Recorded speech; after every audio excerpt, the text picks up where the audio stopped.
ನಮಸ್ಕಾರ ವೀಕ್ಷಕರೇ, ಸ್ಟಾರ್ಟಪ್ 29 ಭಾರತೀಯ ಯೂಟ್ಯೂಬ್ ಚಾನಲ್ಗೆ ಸ್ವಾಗತ. ನಾವಿವತ್ತು ಸರ್ಕಾರಿ ಶಾಲೆಗಳ ಬಗ್ಗೆ ಸ್ವಲ್ಪ ತಿಳ್ಕೊಳ್ಳೋಣ. ನಿಮ್ಮ ಮಕ್ಕಳ ಉತ್ತಮ ಭವಿಷ್ಯಕ್ಕಾಗಿ ಖಾಸಗಿ ಶಾಲೆಗಳಿಗೆ ಡೊನೇಷನ್ ಕಟ್ಟಿ ಬೇಸತ್ತಿದ್ದೀರಾ? ಬನ್ನಿ, ನಮ್ಮೂರ ಶಾಲೆಯ ಪರಿಚಯ ನಿಮಗೆ ಮಾಡಿಕೊಡ್ತೀನಿ. 1930ರಲ್ಲಿ ಪ್ರಾರಂಭವಾದ ನಮ್ಮ ಊರ ಶಾಲೆ 2030ಕ್ಕೆ 100 ವರ್ಷಗಳಾಗಲಿವೆ. ಶಿಕ್ಷಣ ಅಂದರೆ ಬಿಸ್ನೆಸ್ ಅಲ್ಲ, ಅದು ಪ್ರತಿ ಮಗುವಿನ ಹಕ್ಕು. ಸರ್ಕಾರಿ ಶಾಲೆಗಳೀಗ ಆಧುನೀಕರಣ ಹೊಂದಿದೆ. ಇಲ್ಲಿ ಸಿಗುವ ಸವಲತ್ತುಗಳು ಖಾಸಗಿ ಶಾಲೆಯಲ್ಲೂ ಸಿಗುವುದಿಲ್ಲ. ರಾಜ್ಯದೆಲ್ಲೆಡೆ ಎಲ್ಲ ಗ್ರಾಮಗಳಿಂದ ಸರ್ಕಾರಿ ಶಾಲೆ ಉಳಿಸಿ ಆಂದೋಲನ ಹೆಚ್ಚಾಗುತ್ತಿದೆ. ವೀಕ್ಷಕರೇ, ನಾವಿಂದು ನಮ್ಮೂರ ಸರ್ಕಾರಿ ಶಾಲೆಯನ್ನು ನೋಡೋಣ ಬನ್ನಿ. ಇಲ್ಲಿ ಸಿಗುವಂತಹ ಸರ್ಕಾರಿ ಸವಲತ್ತುಗಳ ಬಗ್ಗೆ ತಿಳ್ಕೊಳ್ಳೋಣ ಬನ್ನಿ. ಜನಗಳಿಗೆ ಸರ್ಕಾರಿ ಶಾಲೆಗಳಲ್ಲಿ ಸಿಗುವಂತಹ ಸವಲತ್ತುಗಳು, ಇಲ್ಲಿ ಸಿಗುವಂತಹ ವಿದ್ಯಾಭ್ಯಾಸದ ಬಗ್ಗೆ ತಿಳಿಸುವಂತಹ ಉದ್ದೇಶದಿಂದ ನಾನು ಈ ವಿಡಿಯೋವನ್ನು ಮಾಡ್ತಾ ಇದ್ದೇನೆ. ಸಿರಿಗನ್ನಡಂ ಗೆಲ್ಗೆ ಸಿರಿಗನ್ನಡಂ ಬಾಳ್ಗೆ. ಬನ್ನಿ, ನಮ್ಮೂರ ಶಾಲೆಯನ್ನು ನಿಮಗೆ ಪರಿಚಯ ಮಾಡಿ ಕೊಡ್ತೀನಿ. ಬನ್ನಿ ನೋಡೋಣ.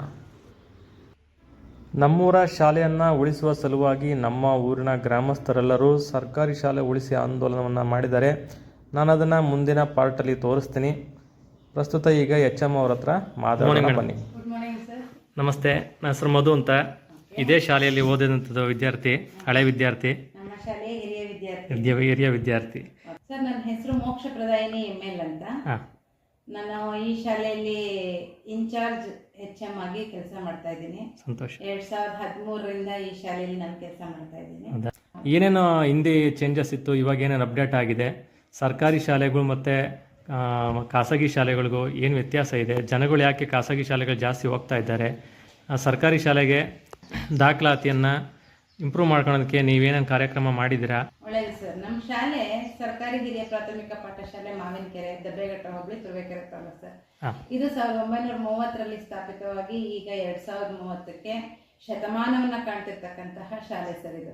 ಈ ಶಾಲೆಯಲ್ಲಿ ಈ ವರ್ಷ 2025-26ನೇ ಸಾಲಿನಲ್ಲಿ ನಮ್ಮ ಶಾಲೆಯ ಹಿರಿಯ ವಿದ್ಯಾರ್ಥಿಗಳೆಲ್ಲರೂ ಸೇರಿ ಹಾಗೂ ಗ್ರಾಮಸ್ಥರೆಲ್ಲರೂ ಸೇರಿ, ಅಕ್ಕಪಕ್ಕದ ಗ್ರಾಮಸ್ಥರುಗಳು ಸಹ ಸೇರಿ ಈ ಶಾಲೆಯನ್ನ ಉಳಿಸಿ ಅನ್ನೋಕ್ಕೋಸ್ಕರ ಒಂದು ಆಂದೋಲನ ಕಾರ್ಯಕ್ರಮವನ್ನ ಮಾಡಿದ್ರು. ಯಾಕೆ ಉಳಿಸಿ ಅಂತಿದ್ದಾರೆ? ಎಲ್ಲ ಕಡೆ ಈಗ ನಮ್ಮ ಸುತ್ತಮುತ್ತಲಿರ್ತಕ್ಕಂತಹ ಅನೇಕ ಹಿರಿಯ ಪ್ರಾಥಮಿಕ ಶಾಲೆಗಳು ಮುಚ್ಚೋಗಿರೋ ಕಾರಣ ಈ ಶಾಲೆಯಲ್ಲಿ ಈ 100 ವರ್ಷಗಳಲ್ಲಿ ಅನೇಕ ಜನ ಓದಿ ಒಳ್ಳೊಳ್ಳೆ ಹುದ್ದೆಲಿದ್ದಾರೆ ಸರ್. ಡಾಕ್ಟರ್ಸ್ ಇದ್ದಾರೆ, ಇಂಜಿನಿಯರ್ಸ್ ಇದ್ದಾರೆ, ಜಡ್ಜ್ ಇದ್ದಾರೆ, ಲಾಯರ್ ಇದ್ದಾರೆ, ಟೀಚರ್ಸ್ ಇದ್ದಾರೆ, ಹೈಸ್ಕೂಲ್ ಟೀಚರ್ಸ್ ಇದ್ದಾರೆ, ಎಲ್ಲ ರೀತಿಯಲ್ಲೂ ಸಹ ವೆಟನರಿ ಡಾಕ್ಟರ್ಸ್ ಇದ್ದಾರೆ. ಎಲ್ಲ ರೀತಿಯಲ್ಲೂ ಸಹ ಒಂದು ಒಳ್ಳೆ ಸಾಧನೆಯನ್ನ ಮಾಡಿರ್ತಕ್ಕಂತಹ ಹಿರಿಯ ವಿದ್ಯಾರ್ಥಿಗಳು ನಮ್ಮ ಶಾಲೆಯಲ್ಲಿ ಇದ್ರು ಸರ್. ಹಾಗಾಗಿ ಈ ಶಾಲೆಯನ್ನು ಉಳಿಸ್ಬೇಕು ಅಂತಕ್ಕಂಥದ್ದು ಅವರ ಮನಸ್ಸಿಗೆ ಬಂದು ಇಲ್ಲಿ ನಮ್ಮ ಶಾಲೆಯಲ್ಲಿ 2025-26ನೇ ಸಾಲಿನಿಂದ ಸರ್ ಸರ್ಕಾರದ ವತಿಯಿಂದ ಆಗಲೇ ಆಲ್ರೆಡಿ ನಾವು SDMC ವತಿಯಿಂದ LKG UKG ಪ್ರಾರಂಭ ಮಾಡಿದ್ವಿ. ಸರ್ಕಾರದಿಂದ ಅನುಮತಿಯೂ ಸಹ ಸಿಕ್ಕಿದೆ. 2 ಶಿಕ್ಷಕರನ್ನ ಅತಿಥಿ ಶಿಕ್ಷಕರನ್ನಾಗಿ ತೆಗೆದುಕೊಂಡು ನಾವು ಕೆಲಸವನ್ನು ಮಾಡ್ತಾ ಇದ್ದೀವಿ. ಹಾಗೆ ಈಗ ಇಂಗ್ಲಿಷ್ ಮೀಡಿಯಂ ಹೆಚ್ಚು ಒತ್ತು ಕೊಡ್ತಿರೋದ್ರಿಂದ 2025-26ನೇ ಶಾಲೆಯಲ್ಲಿ ನಮ್ಮ ಶಾಲೆಯನ್ನ 1ನೇ ತರಗತಿನ ದ್ವಿಭಾಷಾ ಮಾಧ್ಯಮವನ್ನಾಗಿ ಸರ್ಕಾರ ಪರಿವರ್ತನೆ ಮಾಡಿ 1ನೇ ತರಗತಿಯಲ್ಲಿ ಇರ್ತಕ್ಕಂತಹ ಎಲ್ಲ ಮಕ್ಕಳಿಗೂ ಆಂಗ್ಲ ಭಾಷೆಯಲ್ಲಿ ಅಂದ್ರೆ ಇಂಗ್ಲಿಷ್ನಲ್ಲಿ ನಾವು ಬೋಧನೆಯನ್ನ ಮಾಡ್ತಕ್ಕಂಥ ಅವಕಾಶವನ್ನ ಕೊಟ್ಟಿದೆ. ಈಗ ಪ್ರಸ್ತುತ ಸಾಲಿನಿಂದ 1ರಿಂದ 5ನೇ ತರಗತಿಯವರೆಗೆ ಎಲ್ಲ ಮಕ್ಕಳಿಗೂ ಬೈಲಿಂಗ್ವಲ್ ಪುಸ್ತಕಗಳನ್ನ ಅಂದ್ರೆ ದ್ವಿಭಾಷಾ ಮಾಧ್ಯಮದ ಪದ್ಧತಿಯಲ್ಲಿ ಇರ್ತಕ್ಕಂತಹ ಪುಸ್ತಕಗಳನ್ನ ಸರ್ಕಾರವೇ ವಿತರಣೆ ಮಾಡಿ, ಸನ್ಮಾನ್ಯ ಸಚಿವರು ಹೆಚ್ಚಾಗಿ ಸರ್ಕಾರಿ ಶಾಲೆಗೆ ಮಕ್ಕಳು ಸೇರಬೇಕು, ಇಂಗ್ಲಿಷ್ ಮೀಡಿಯಂ ಅಲ್ಲೂ ಸಿಗಬೇಕು ಅನ್ನೋ ಉದ್ದೇಶಕ್ಕೆ ಈ ರೀತಿಯ ಒಂದು ಕಾರ್ಯಕ್ರಮವನ್ನು, ವಿನೂತನ ಕಾರ್ಯಕ್ರಮವನ್ನು ಹಮ್ಮಿಕೊಂಡು ಈ ನಮ್ಮ ಸರ್ಕಾರಿ ಶಾಲೆಯನ್ನು ಉಳಿಸೋಕ್ಕೆ ಅವರು ಸಹ ಪ್ರಯತ್ನವನ್ನ ಪಡ್ತಾ ಇದ್ದಾರೆ ಸರ್.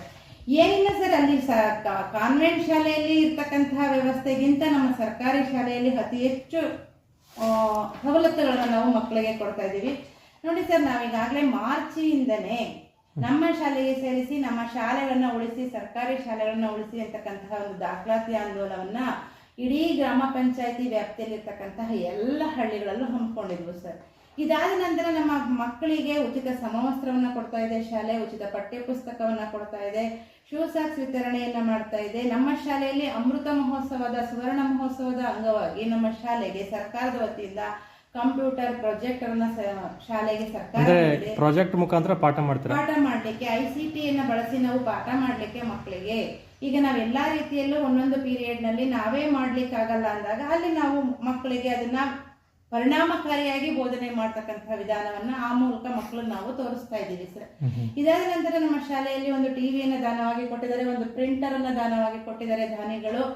ಇಷ್ಟೆಲ್ಲ ಕೆಲಸಗಳು ನಮ್ಮ ಸರ್ಕಾರಿ ಶಾಲೆಯಲ್ಲಿ ನಡೀತಾ ಇದೆ ಸರ್.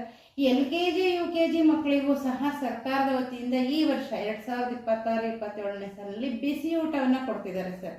ಎಲ್ಲಾ ಮಕ್ಕಳಿಗೂ ಬಿಸಿ ಊಟವನ್ನ ಕೊಡ್ತಿದ್ದಾರೆ. ಪೌಷ್ಟಿಕಾಂಶ ಆಹಾರವಾದಂತಹ ಮೊಟ್ಟೆ, ಬಾಳೆಹಣ್ಣನ್ನ ಕೊಡ್ತಿದ್ದಾರೆ. ಮಕ್ಕಳು ಬಿಸಿಯಾಗಿ ತಿಂದರೆ ಅವರ ಆರೋಗ್ಯ ಚೆನ್ನಾಗಿರುತ್ತೆ ಅನ್ನೋ ಉದ್ದೇಶಕ್ಕೆ.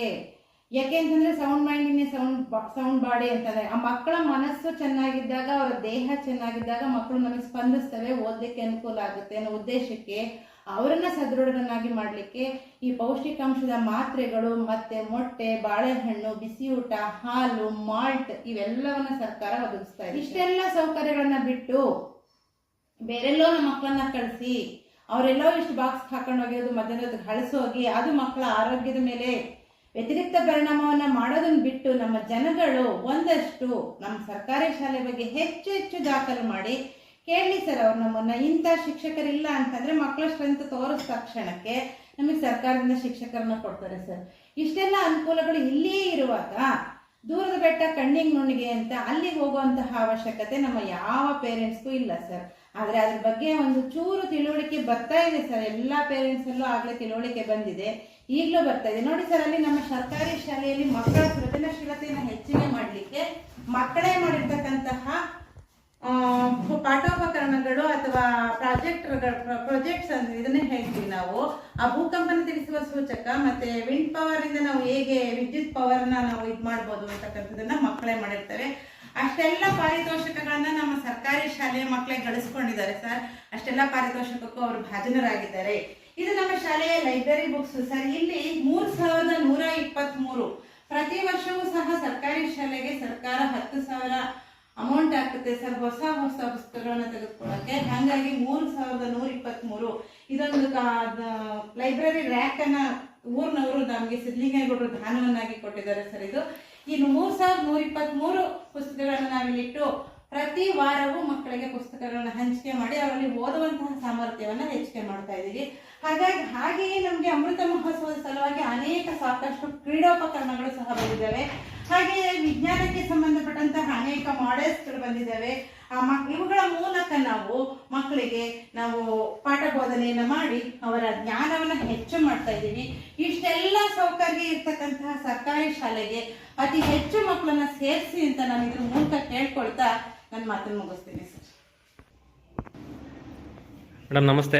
ಸರ್ ನಮಸ್ತೆ. ತಮ್ಮ ಹೆಸರು? ನನ್ನ ಹೆಸರು ಮಂಜುಳಾ ಅಂತ ಸರ್. ಇಲ್ಲಿ ನಾನು 5 ವರ್ಷದಿಂದ GPT ಶಿಕ್ಷಕಿಯಾಗಿ ವರ್ಕ್ ಮಾಡ್ತಾ ಇದ್ದೀನಿ ಸರ್.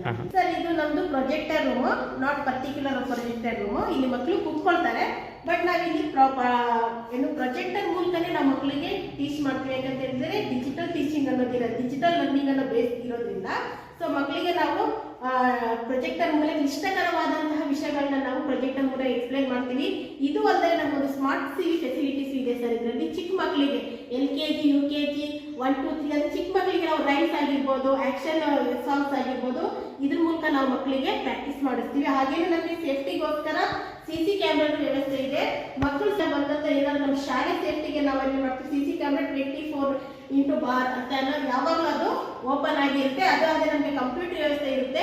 ವಾರಕ್ಕೊಂದ್ಸಲಿ ನಾವು ಕಂಪ್ಯೂಟರ್ ನಾವು ಹೇಳ್ಕೊಡು ವೀಕ್ಲಿ 1 ಡೇ ನಾವು ಕಂಪ್ಯೂಟರ್ ಮಕ್ಕಳಿಗೆ ಹೇಳ್ಕೊಡ್ತೀವಿ. Upper class 5th 6th 7th ಮಕ್ಕಳಿಗೆ ಹೇಳ್ಕೊಡ್ತೀವಿ ಸರ್. ಓಕೆ. ಮತ್ತೆ ಇದೆಲ್ಲ ಇವೆಲ್ಲ ಮಕ್ಕಳು ಮಾಡಿದಂತ ಪ್ರಾಜೆಕ್ಟ್ಗಳು ಸರ್. ಇದೆಲ್ಲ ಚೆನ್ನಾಗಿ ಮಾಡಿದ್ದಾರೆ. ಒಂದು ಫಸ್ಟ್ 2 3ನೇ ಕ್ಲಾಸ್ ತರಗತಿಯವರಿದ್ರು ಅವ್ರು ಮಾಡಿರುವಂತದ್ದು. ಮುಂಚೆ ನಾವು ನಲಿಕಲಿ ಕ್ಲಾಸ್ ಅಂತ ಮಾಡಿದ್ವಿ. ಈಗ ನಮ್ಮ ಕ್ಲಾಸ್ ಇಂಗ್ಲಿಷ್ ಮೀಡಿಯಂ ಆಗಿರೋದ್ರಿಂದ ಇವಾಗ ಫಸ್ಟ್ ಸೆಕೆಂಡ್ ಥರ್ಡ್ ಸ್ಟ್ಯಾಂಡರ್ಡ್ ಅಂತ ಆಗುತ್ತೆ. ಇದು ಇವಾಗ ಅದು ನಲಿಕಲಿ ಕ್ಯಾನ್ಸಲ್ ಆಗಿದೆ. ಬಟ್ ಇದೆಲ್ಲ ನಾವು ಇವಾಗ ಇಂಗ್ಲಿಷ್ ಮೀಡಿಯಂ ಸ್ಟಾರ್ಟ್ ಇವಾಗ ಇಂಗ್ಲಿಷ್ ಮೀಡಿಯಂ ಸ್ಟಾರ್ಟ್ ಆಗಿದೆ ಸರ್. ಫಸ್ಟ್ ಸೆಕೆಂಡ್ ನಮ್ದು ಇಂಗ್ಲಿಷ್ ಮೀಡಿಯಂ ಆಗಿದೆ. ಬಟ್ ಈ ವರ್ಷದಿಂದ ಏನಾಗಿದೆ 1 ಮತ್ತು 5ನೇ ತರಗತಿಗೆ ಬೈಲಿಂಗಲ್ ಕ್ಲಾಸ್ ತರಗತಿಗಳು ಪ್ರಾರಂಭ ಆಗ್ತಾ ಇದೆ. ಸಹ ಏನಾಗಿದೆ ಫಸ್ಟ್ 5th ಸ್ಟ್ಯಾಂಡರ್ಡ್ ವರೆಗೂ ಬೈಲಿಂಗಲ್ ಕ್ಲಾಸ್ ಅಂತ ನಾವು ಸ್ಟಾರ್ಟ್ ಮಾಡಿದ್ವಿ. ನೋಡಿದ್ರಲ್ಲ ವೀಕ್ಷಕರೇ, ಇಷ್ಟು ಸರ್ಕಾರಿ ಶಾಲೆಗಳಲ್ಲಿ ಸಿಗುವಂತಹ ಸೌಲಭ್ಯಗಳು. ಆದ್ದರಿಂದ ಸರ್ಕಾರಿ ಶಾಲೆಗಳಲ್ಲಿ ದಾಖಲಾತಿಯನ್ನು ಹೆಚ್ಚಿಸಿ ಅಂತ ನಾನು ಈ ಮುಖಾಂತರ ಕೇಳ್ಕೊತೀನಿ. ಹಾಗೆ ಸರ್ಕಾರಿ ಶಾಲೆ ಉಳಿಸಿ ಆಂದೋಲನವನ್ನು ಗ್ರಾಮಸ್ಥರಿಂದ ಏನು ನಡೆಸಿದ್ದಾರೆ ಅದನ್ನು ನಾನು ಮುಂದಿನ ಪಾರ್ಟಲ್ಲಿ ತೋರಿಸ್ತೀನಿ. ಅಲ್ಲಿವರೆಗೂ ಧನ್ಯವಾದ.